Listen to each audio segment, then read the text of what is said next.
It's come in at minus 2.33. Now this is quite severely debilitating. We should be getting some more details.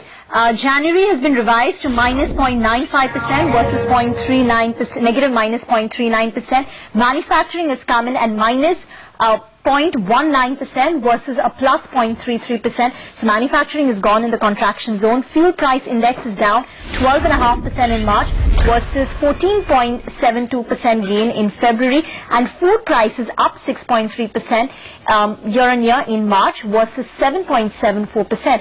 So food has actually come down on a month-on-month basis. Well, that was to be expected because we saw that very distinctly in the CPI numbers as well.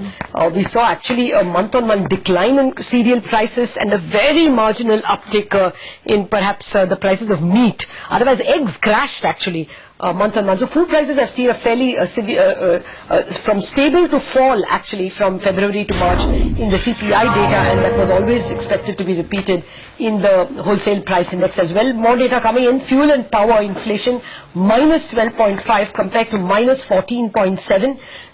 So obviously month-on-month it has risen a bit, and that's largely because we saw petrol and diesel prices hiked a little bit in the month of March.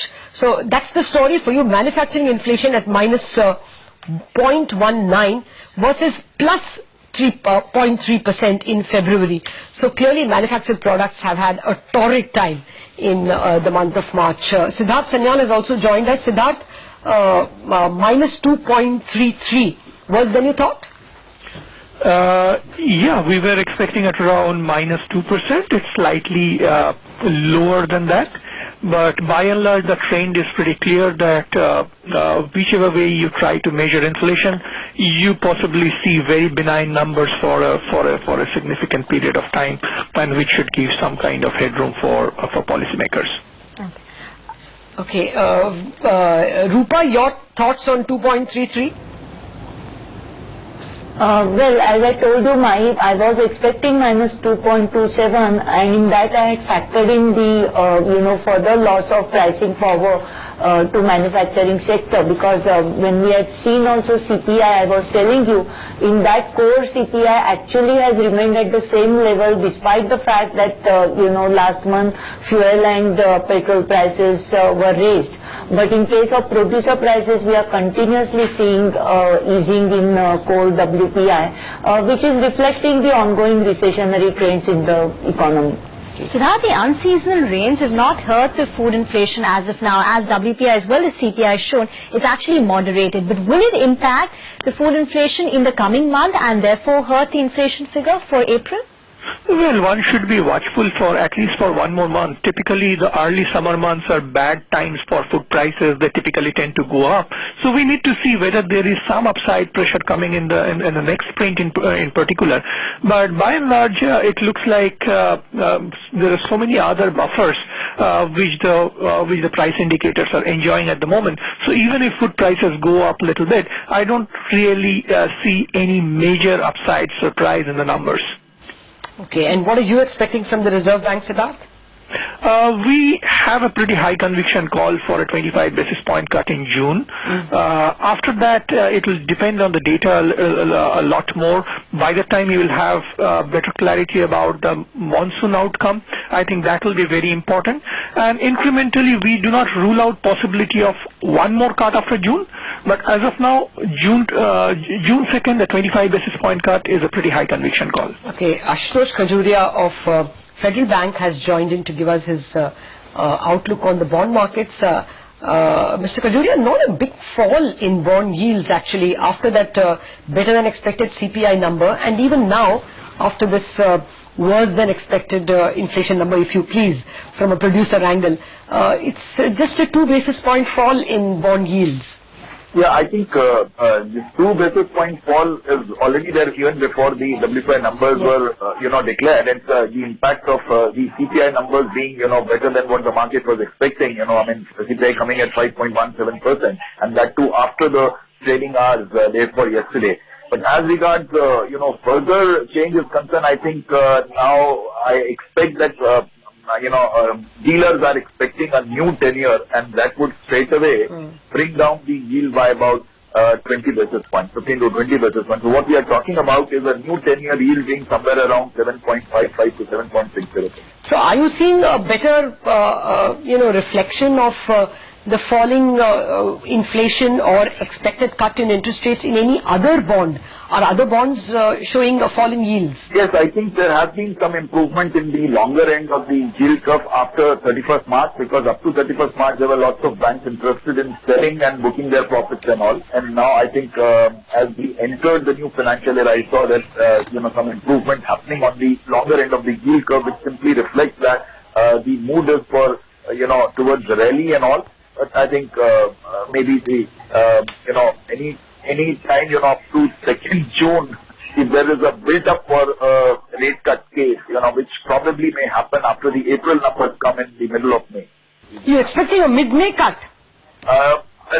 Twice he has surprised the market, so I'll not be this time expecting it only on a policy day, because twice the market has gone wrong. He did it on 15th January, again did it on 4th of March. So I think it's not ruled out. So that maybe the April numbers would be decisive enough. So that since you have a high conviction call about another rate cut by the RBI, do you think it's possible that we could see it prior to June, perhaps once we get the April inflation figures? Because even banks have now started transmitting the rate, which is seen as a precondition, and we have inflation which is in deflation mode, at least for WPI. It's the 5th consecutive negative print. Well, yes, as Mr. Khajuria rightly pointed out, I think we have seen it happening 2 times in the last few months, which will keep the speculation up and alive. But even after that, I'd be a little surprised if we see yet another off-policy cut.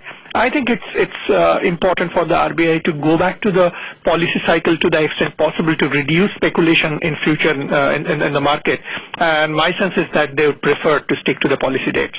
I'm really trying to get you all more details on the from the PIB release, but this lousy website just refuses to open. As always, creates problems. So we will get you only piecemeal details as of now. Siddharth, I would be with you on that. If not for any other reason, our own exclusive story from Delhi on Monday indicated that the finance ministry is, or rather the government, I would say, quoting a top source, said that they are quite okay with the Reserve Bank having only one more rate cut this year. Of course, this came before the March data, this news break. But I wouldn't really expect that the Reserve Bank governor will make it a habit of intermittent rate cuts. I strongly stand by the story that we broke on Monday, and all that is said is that they are okay, even if it was only rate cut from the Reserve Bank. They believe that the Reserve Bank is doing a good job, and the government and the Reserve Bank are on the same page, as it were. Those were the words actually quoted from that government source by our correspondent. So more on that, Rupa. What is the inflation trajectory you are expecting, both CPI and WPI? When does WPI stop being negative? Until August, September, this favorable statistical base will see to it that inflation numbers will remain very, very benign and modest.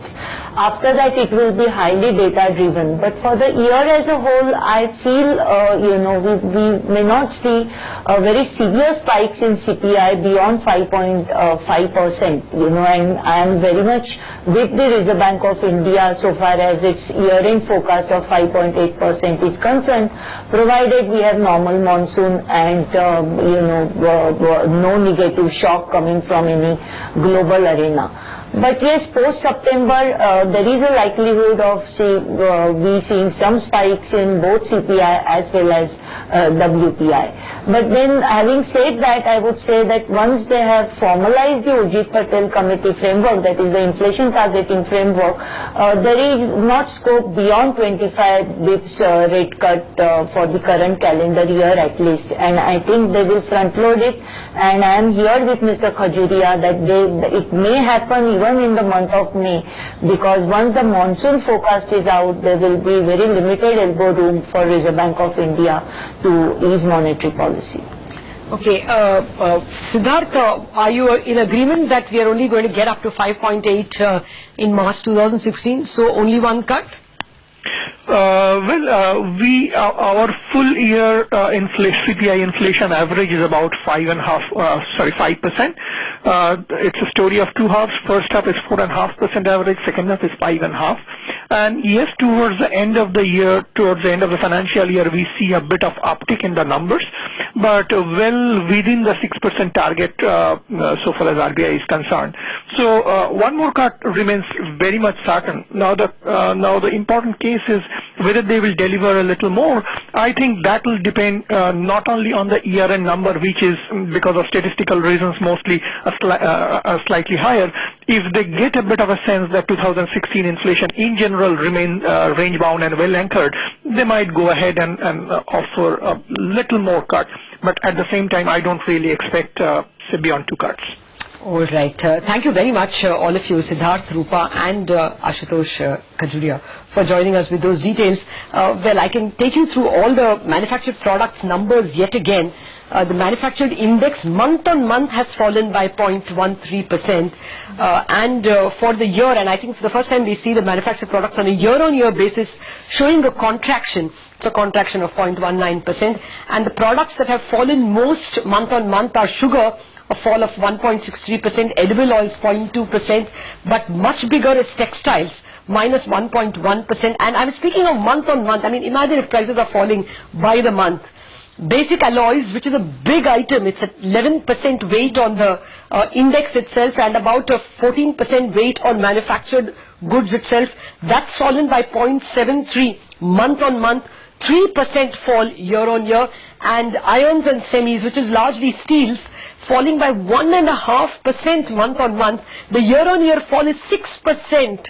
I mean, producer prices have fallen by 6%. So this is bad news if you are a producer, but as far as inflation is concerned, this is seriously bad news for the manufacturing community. And of course, the good news comes from the food index, where across the board there is a month-on-month fall, and that's very significant. Food articles as a whole have fallen by 0.4% month-on-month in a month when unseasonal rains should have disrupted the prices of goods. There is an overall fall in the index. Cereals have fallen month on month. Let me repeat, I'm reading month on month numbers, have fallen by 1.3%, rice by 2.79%, vegetables by 4.69%. I mean, you remember when the Kharif rains came in late, we saw a July price rise of, 25%, August 13%. Unseasonal rains are really disturbing for vegetable prices. It's just psychologically disturbing. But look at this. This is a fall of 4.69%. Potatoes fall by 7.51%, and Punjab is a very big potato growing state. Uttar Pradesh is a very big potato growing state, and we saw flood ravages or rain ravages in these places, and yet potato prices fall by 7.5% month on month, 20% year on year. Yes, there is a base as far as the year on year is concerned. Onions fall by 4% month on month. So, I mean, short point, this is a very big fall. Other than fruit, just about everything has shown that aggregate demand must be weak or supply systems are better in place at this juncture. So are we getting too worried about the possibility of food prices or food inflation inching up because of these unseasonal rains? Because it just appears perhaps the disinflationary trends are so powerful that it's managing to keep the food prices in check. I think you put your finger on it and you worded it so correctly that probably disinflation is continuing and is therefore well in place. At least aggregate demand appears to be well contained. Now we are reaching inflation. Inflation is reaching a stage where fall is a worry, not a victory. Of course, in food inflation, it is a victory. It's probably saying that some systems are in place, but in manufacturing inflation, it clearly is turning out to be a worry. People will produce only when prices are higher than when they first made their estimation. If it is going to be lower than when they made their estimation, they will not produce. So it could become a matter of some worry. Even then, I would not look for intermeeting rate cut from the Reserve Bank at all. I think the situation was very different in January and in March. In January, it was a case of having waited for the base effect to play out, and the moment they could check out in December and find out that the December number did not show a bounce back, they announced in January. That was a seminal shift in the rate cutting cycle, and therefore it was announced to make it clear that we genuinely see the shift. In March, I would argue that they were still convinced with the disinflation playing out much better. The Reserve Bank inflation estimation was 8% for January 2015. When it came below 6, in a hurry, I mean, they did 2 cuts.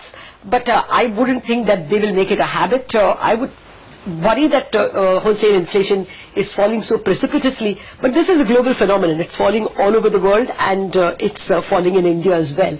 And here this is good news as far as the food inflation. So if the April number, which comes out in March, also shows a similar picture, do you think then it's more or less certain that we're going to get one rate cut, if not intermeeting, but perhaps in the June policy? Yeah, it's certainly, even the March numbers confirm what you are saying, that it makes a place for a June rate cut. I would have otherwise expected it to come in July, August, closer to when the inflation number reaches 4%, because there's a big base playing out. And the Reserve Bank did say that it looked through it. So they would rather give it when the 4% hits rather than give it earlier. Also in June they would want to know how the rains will play out.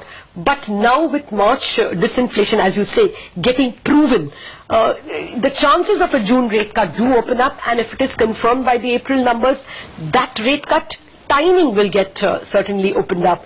But will this be lower than the Reserve Bank's expected trajectory?